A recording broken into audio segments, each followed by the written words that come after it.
Day to day news Bharat में मैं साक्षी चौहान आपका स्वागत करती हूं। Day to day news Bharat आपसे वादा करता है कि पूरी निष्पक्षता के साथ पत्रकारिता करेंगे। हमारा कोई भी पत्रकार किसी से कोई उपहार या विज्ञापन स्वीकार नहीं करेगा और ना ही किसी को ब्लैकमेल करेगा। हम समाज के दबे कुचले लोगों की आवाज़ बनेंगे। हम चैनल पर कोई ऐसी खबर नहीं दिखाएंगे जो लोगों को भ्रमित करती हो। साथ ही हम लोकतंत्र के चौथे स्तंभ को मजबूत करने की कोशिश करेंगे। चलिए बात कर लेते हैं अफ्रीका की। अफ्रीका सिर्फ एक महाद्वीप नहीं बल्कि इसे मानवता की जन्मभूमि माना जाता है। वैज्ञानिकों के अनुसार पहला आधुनिक मानव अफ्रीका में ही जन्मा था। आज अफ्रीका में 54 देश है, 3000 से अधिक जनजातियां हैं और 2000 से ज़्यादा भाषा बोली जाती है। इसके बावजूद अफ्रीका को अक्सर एक ही तस्वीर में समेट दिया जाता है, जो है जंगल, गरीबी और जनजातियां। जबकि हकीकत ये है कि अफ्रीका अत्यंत विविधताओं से भरा महाद्वीप है, जहां आधुनिक शहर भी है और परंपराओं से जुड़ी जनजातीय समाज भी है। जनजातीय समाज वे समाज होता है जो प्रकृति के साथ संतुलन बनाकर जीवन जीता है। इनके लिए जंगल सिर्फ संसाधन नहीं बल्कि जीवन है। धरती इनके लिए संपत्ति नहीं बल्कि माँ के समान होती है। यहाँ व्यक्ति से अधिक समुदाय को महत्व दिया जाता है। बच्चा सिर्फ माता पिता का नहीं पूरे गांव का माना जाता है। लिखित कानून नहीं होता लेकिन परंपराएं ही कानून का रूप ले लेती है। बुजुर्गों के फैसलों को अंतिम माना जाता है क्योंकि उनके अनुभवों पर भरोसा किया जाता है। केन्या और तंजानिया के खुले मैदानों में रहने वाली मसई जनजाति अफ्रीका की पहचान बन चुकी है। मसई लोग पशुपालन करते हैं। इनके लिए गाय भैंस धन नहीं बल्कि संपदा और गौरव का प्रतीक है। मसई व्यक्ति की पहचान उनके पशुओं से जुड़ी होती है। दूध, मांस और रक्त सब कुछ पशुओं से ही प्राप्त होता है। लाल रंग के वस्त्र और मोतियों के आभूषण शैली इनकी संस्कृति की शान है। जहां आधुनिक दुनिया पशुओं को व्यापार समझती है, वहीं मसई उन्हें परिवार मानते हैं। दक्षिण अफ्रीका में रहने वाली सान जनजाति, जिन्हें बुशमैन भी कहा जाता है, दुनिया की सबसे प्राचीन जीवंत जनजाति मानी जाती है। ये लोग शिकारी और संग्रह करता है।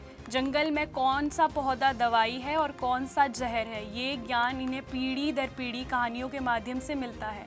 पैरों के निशान से वे बता सकते हैं कि जानवर किस दिशा में गया, कब गया और किस अवस्था में गया। बिना किसी आधुनिक संसाधन के जंगल उनके लिए एक खुली किताब की तरह है।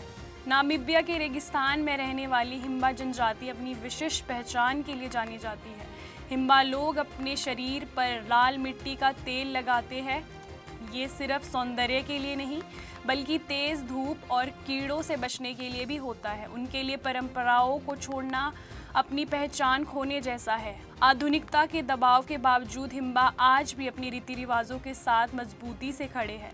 सहारा रेगिस्तान में रहने वाली तुआरेग जनजाति भी बहुत अलग है। यहाँ पुरुष अपने चेहरे को ढकते हैं जबकि महिलाएं नहीं। ये ढकना शर्म का प्रतीक नहीं बल्कि सम्मान और मर्यादा का प्रतीक है। तुआरेग सदियों से व्यापारी और यात्री रहे। रेत के समुंदर में रास्ता ढूंढना उनके लिए एक प्राकृतिक कला है। जनजातीय जीवन बाहर से सरल दिखाई देता है लेकिन भीतर से अत्यंत अनुशासित होता है। मिट्टी के घर, घास की छत और प्राकृतिक साधन, ये सब उनकी जीवन शैली का हिस्सा होता है। पैसों से अधिक रिश्तों की कीमत होती है। कोई भूखा नहीं सोता क्योंकि भोजन साझा किया जाता है। अपराध कम होते हैं क्योंकि शर्म और सामाजिक जिम्मेदारी सबसे बड़ी सज़ा मानी जाती है। ये संतुलन तब टूटता है जब उपनिवेशवाद अफ्रीका तक पहुंचा। यूरोपीय शक्तियों ने अफ्रीका को नक्शे पर बांट दिया। जनजातियों को नज़रअंदाज कर सीमाएं खींच दी गई, ज़मीन छीन ली गई, भाषाओं को दबाव बना दिया गया और संस्कृति को पिछड़ा कहकर उसे खारिज कर दिया गया। इससे कई जनजातियां टूट गई और उनकी पहचान खत्म हो गई। आज का अफ्रीका दो दुनिया जी रहा है। एक तरफ आधुनिक अफ्रीका है जो बड़े शहरों में तकनीकी शिक्षा और व्यापार करता है। दूसरी तरफ जनजातीय अफ्रीका है जो आज भी अपनी जड़ों से जुड़ा रहने के लिए संघर्ष कर रहा है। कई जनजातियों के बच्चे आज स्कूल जा रहे हैं लेकिन अपनी मातृभाषा को भी वे भूलते जा रहे हैं। ये बदलाव किसी के लिए तरक्की है तो किसी के लिए पहचान का संकट है। असली सवाल ये है कि क्या दुनिया जनजातीय समाज को अपनी शर्तों पर जीने की आज़ादी देगी या फिर ये संस्कृतियाँ सिर्फ संग्रहालय और डॉक्यूमेंट्री तक सीमित रह जाएगी। जनजातीय अफ्रीका का अतीत नहीं बल्कि उसकी जीवंत आत्मा है। आज की खबर में इतना ही। देश दुनिया की तमाम खबरें जानने के लिए day to day news Bharat को देखते रहे। साथ ही हमारे चैनल को लाइक, शेयर और सब्सक्राइब करना ना भूलें। नमस्कार।